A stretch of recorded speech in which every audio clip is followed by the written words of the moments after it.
Hello, everyone. Today we're diving into a chilling crime that has just unfolded, shaking a place synonymous with joy and relaxation. Pattaya, Thailand. Located about 150 kilometers from the vibrant capital of Bangkok, a roughly 2-hour drive, Pattaya's name in Thai evokes a poetic image, the monsoon wind blowing from the southwest. Few know that, in its origins, Pattaya was merely a quiet, unassuming fishing village. Its transformation began during the Vietnam War, when it became a favored rest and recuperation hub for American officers. Recognizing its tourism potential, the Thai government invested heavily, turning this humble village into an international resort destination. Pattaya quickly gained fame for its stunning beaches, affordable fresh seafood, and, most notably, its electrifying nightlife. Along its bustling streets, you'll find tantalizing street food stalls, relaxing massage parlors, lively bars, and discreet hourly motels. While the sex trade is technically illegal in Thailand, authorities often turn a blind eye, allowing this smokeless industry to flourish. Today, Pattaya is renowned as a red light district, drawing millions of curious visitors from around the globe each year to experience its unique allure. But beneath this glitzy, vibrant facade, a horrific crime occurred just last week, shattering the festive atmosphere and exposing the dark underbelly of this tourist paradise. You're watching True Crime in the World, where we unravel the most mysterious cases and gripping stories. As always, before we dive into today's video, please give us a like and hit that subscribe button to support the channel. Thank you so much. The central figure in today's tragic tale is Waranan Panicha, a resilient transgender woman from Thailand. Born in a tranquil northern village, Waranan was the youngest child in her family, with an older brother and sister. Old photos reveal that, before transitioning, Waranan was a slight, unassuming teenager. I couldn't find specific details about when Waranan decided to transition, but after embracing her true identity, she adopted the name Mina, a name affectionately used by those closest to her. After graduating high school, Mina opted not to pursue higher education. Instead, she studied Mandarin, dreaming of job opportunities in Taiwan. She spent 2 years working diligently on the picturesque island, saving a substantial sum.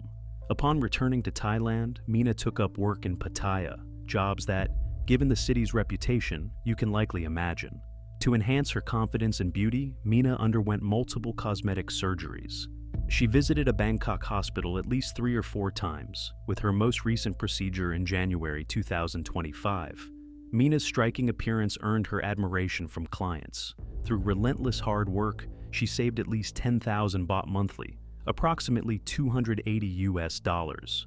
A devoted daughter, Mina avoided lavish spending, instead sending her savings to her parents' account, providing crucial financial support to her family. Thanks to Mina's tireless efforts, her parents built a comfortable home in their village, valued at 2 million baht, about $56,000.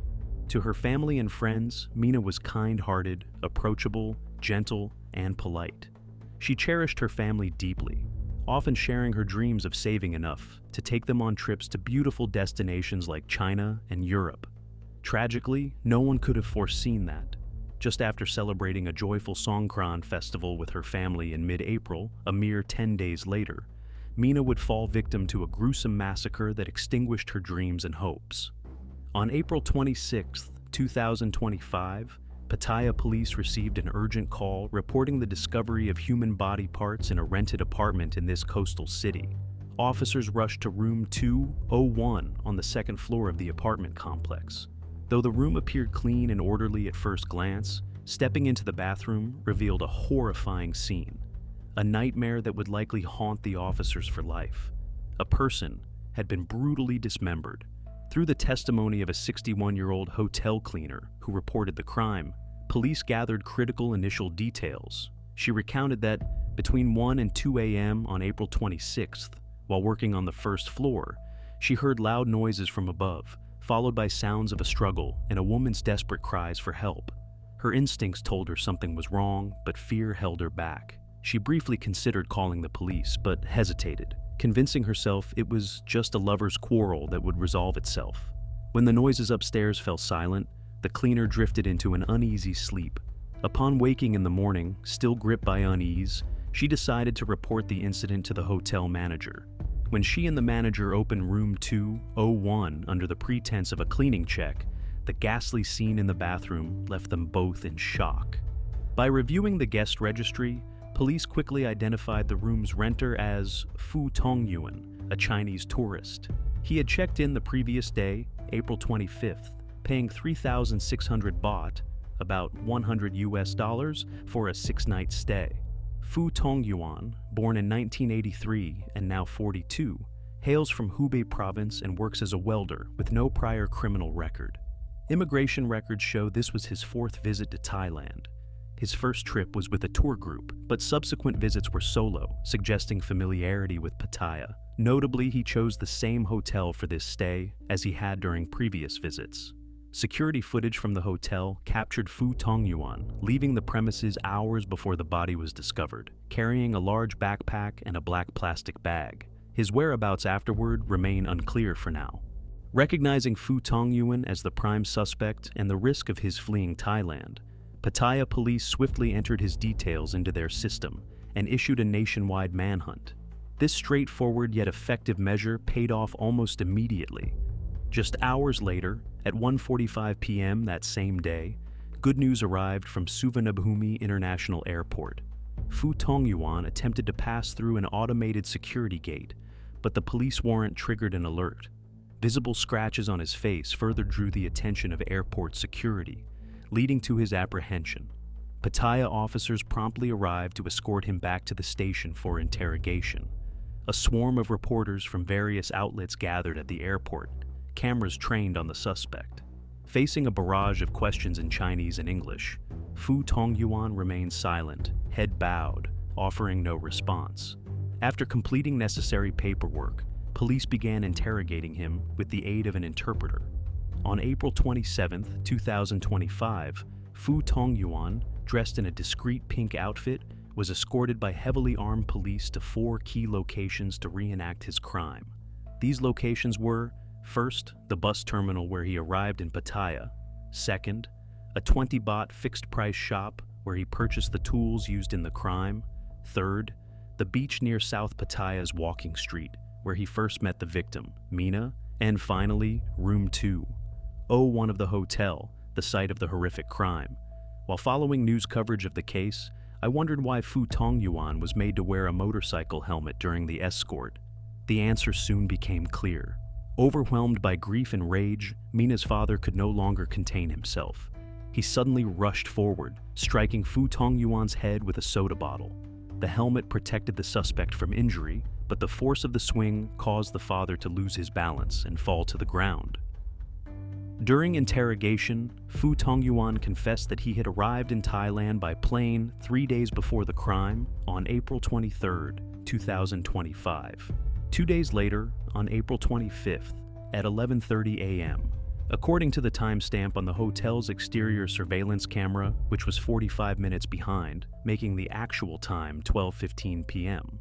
Footage captured Fu Tongyuan strolling down the street, carrying a backpack and a plastic bag. After wandering for about 40 minutes, he returned to the hotel and checked in at 12:52 p.m. Roughly an hour later, around 1:50 p.m., Fu Tongyuan visited a nearby barber shop, where the surveillance camera's poor quality made identification difficult. Pointing to a male model's hairstyle posted on the wall, he told the barber, "Cut it like this." Reporters later interviewed the barber, who served Fu Tongyuan that day. She recalled that the customer requested a short trim on the sides while leaving the top untouched. After the haircut, before leaving, Fu Tongyuan used his phone's front camera as a mirror, carefully inspecting his new style from every angle. Satisfied, he paid 100 baht, about $2.80 USD, and left.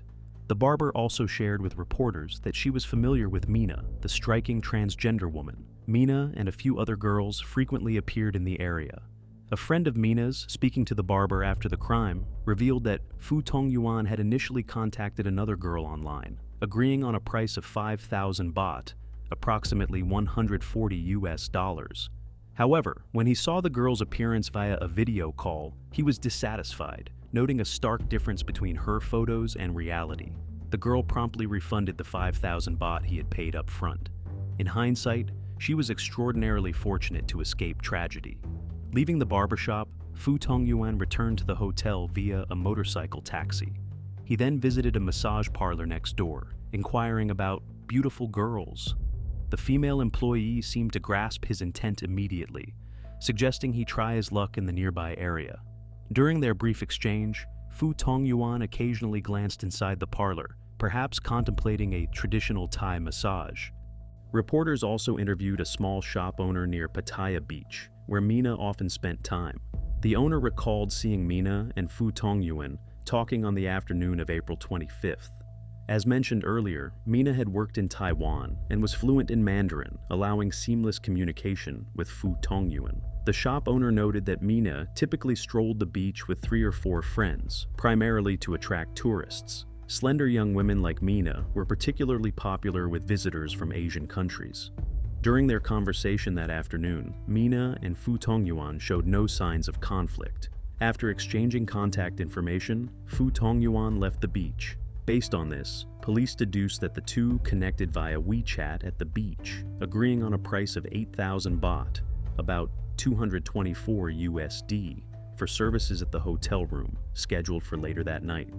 At 9:14 p.m., hotel surveillance footage showed Fu Tongyuan leaving the premises, carrying only his mobile phone and now wearing a blue shirt instead of the white one from earlier. His destination was a nearby 20 baht fixed-price store. Just 9 minutes later, at 9:23 p.m., store cameras recorded him purchasing 6 items: 2 rainbow-patterned bags of different sizes, several clear plastic bags measuring roughly 20 centimeters by 30 centimeters, 2 large black garbage bags, and the critical weapon in this case, a pair of scissors. Contrary to initial reports of yellow-handled scissors, the checkout footage clearly showed Fu Tongyuan buying curved blade scissors with 1 red handle and 1 yellow. The total cost was 348 baht, about $9.70 USD, paid in cash. By 10:14 p.m., Fu Tongyuan returned to the hotel and called Mina to arrange her visit. Just past 11 p.m., he left the hotel again. At the same time, Mina arrived outside via motorcycle taxi. Exterior cameras captured Fu Tongyuan greeting her, and she followed him into the hotel. Together, they ascended to room 201 on the 2nd floor. What truly happened next in that fateful room? Based on police interrogations, the events of the crime can be summarized as follows. Past 11 p.m., Fu Tongyuan welcomed Mina into the room. They had communicated via WeChat and finalized the price at 8,000 baht. After Mina arrived, they undressed in the bathroom and showered. Afterward, Mina sat on the bed. She demanded payment, and Fu Tongyuan paid in cash. However, a dispute arose when Mina was uncooperative.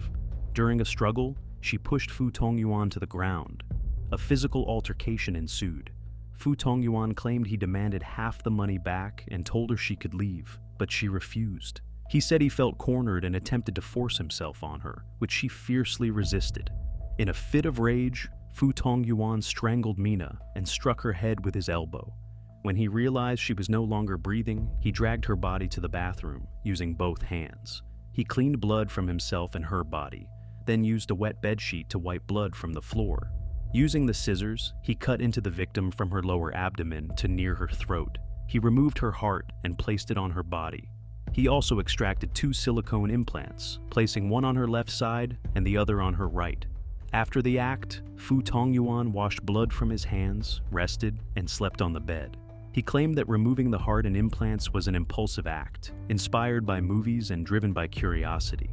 He denied any intent to retaliate upon learning Mina was transgender, insisting he was unaware of this beforehand. After the crime, he booked a flight for just after 7 a.m. Despite the dismembered body nearby, he tried to rest on the bed, though he admitted to being terrified. He confessed to purchasing cable ties and plastic bags together, revealing that his intent in buying these items was to commit the crime. After brutally killing Mina, Fu Tongyuan claimed he briefly cleaned the crime scene before resting for a few hours. Around 7 a.m. on April 26th, he woke up and quickly purchased a flight ticket from Bangkok to Kunming, Yunnan Province, China. The flight, China Eastern Airlines MU-742, was scheduled to depart at 3:55 p.m.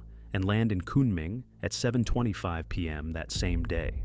After securing the ticket, at approximately 7:45 a.m., hotel surveillance footage captured Fu Tongyuan leaving the premises, a backpack slung over his shoulder and a black plastic bag in hand. He casually crossed the street to hail a taxi. At 7:53 a.m., he approached a roadside taxi driver, locals affectionately called Uncle Wanderer. The driver, startled by visible scratches on the stranger's face, assumed he had been in a recent fight. Fu Tongyuan, limited by his poor Thai, used his phone to show the destination and requested a ride. Uncle Wanderer, unable to understand Mandarin and already waiting for a pre-booked passenger, declined. Just then, a motorcycle taxi emerged from an alley. Uncle Wanderer waved the driver over and introduced Fu Tongyuan. After a brief haggle over the fare, at around 7:55 a.m., the motorcycle taxi whisked Fu Tongyuan away. Later, he told police the driver took him to Bell Travel Service in North Pattaya. There, he purchased a bus ticket to Suvarnabhumi Airport for 143 baht, about $4, and waited over half an hour for the 9 a.m. departure. At the airport, Fu Tongyuan lingered in the terminal. With his flight set for 3:55 p.m., he waited until about 2 hours before takeoff to attempt passing through the automated security gate, where he was promptly apprehended. In the wake of this horrific crime, Mina's family invited a revered local monk to room 201 to perform a blessing ceremony, hoping to guide her soul to peace in the afterlife. Per Thai tradition, the deceased should be laid to rest as soon as possible. The day after the crime, Mina's father, accompanied by a hearse, brought his daughter's remains back to their village. Heart-wrenching cries echoed through the small community as villagers condemned the killer's cruelty and expressed profound sorrow for the kind-hearted Mina's tragic fate. Some even loudly demanded the harshest legal penalty, death, for the perpetrator. Mina's mother, choking back tears, shared with reporters that a temple monk had once predicted that, in her 60th year, she would face a calamity and lose something precious. In hindsight, she wondered if this tragedy was fated. Mina's father, his face etched with grief and eyes red from crying, told reporters he was consumed by sorrow and anger over the immense loss, but knew life must go on. He was trying to accept this cruel outcome. He also revealed that police had returned Mina's mobile phone, but he hadn't yet found the strength to examine its contents. His priority was ensuring a proper funeral so Mina's soul could find eternal rest. This gruesome murder has become one of the most widely reported and shocking cases in recent Thai media.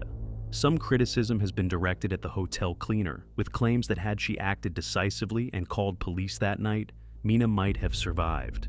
In fairness, however, her suspicion and subsequent report to the hotel manager the next morning played a pivotal role. Without her actions, Fu Tongyuan might have boarded his flight and escaped. Shortly after the crime, a TikTok video surfaced showing a group of transgender women discussing Mina's tragedy. Notably, one woman, Rita, was stunned to realize that a man who had contacted her days earlier for services was none other than Fu Tongyuan, the cold-blooded killer now dominating headlines. Rita felt both shocked and immensely fortunate for declining the transaction, as it could have been her, not Mina, who met a tragic end.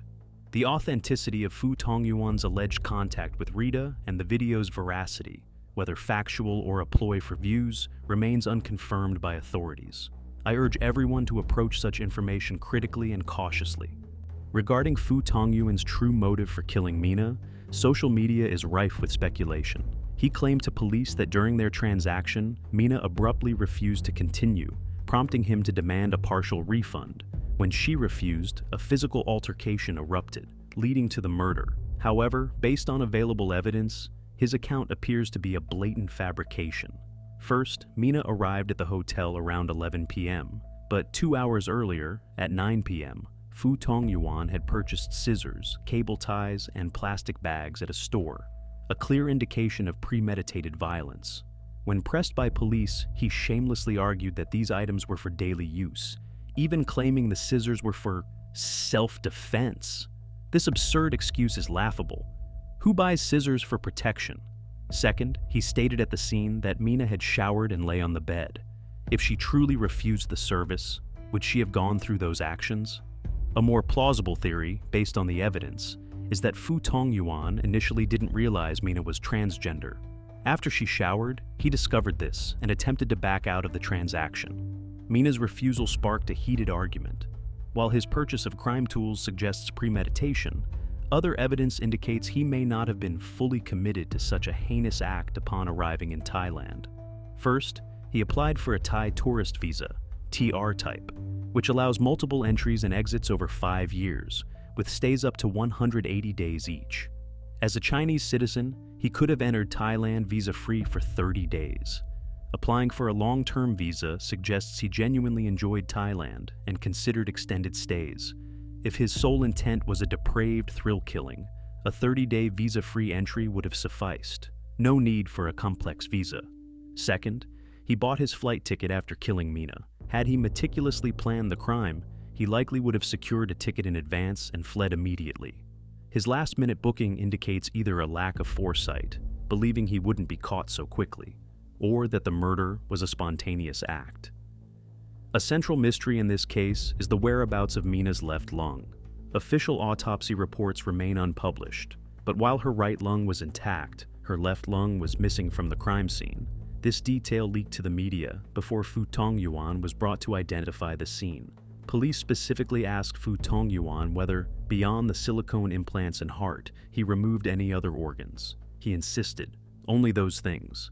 But reporters and the public remain skeptical. Wild rumors have since proliferated, each more sensational than the last.